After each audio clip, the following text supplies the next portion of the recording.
ခုစလောကတုံးနီးပြတွေပြင်းခံနေရတယ်ကြားတယ်ကတုံးအစားထိုးခြင်းရင်ဒီကတုံးလေးအသင့်ရှိတယ်နော်စောင့်နေမယ်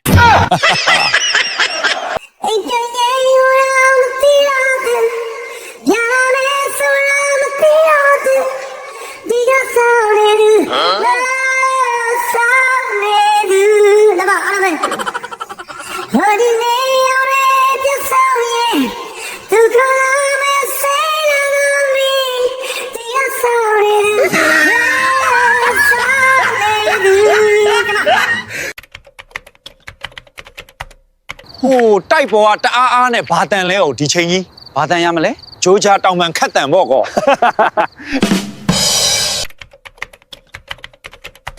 ဒီညလီဗာပူး PSV ပွဲရှိတယ်နော်ညီမလေးညကပြီးသွားပြီလေဝမ်းဖိုးနဲ့ဗာလဲ PSV training center မှတ်နေရမလား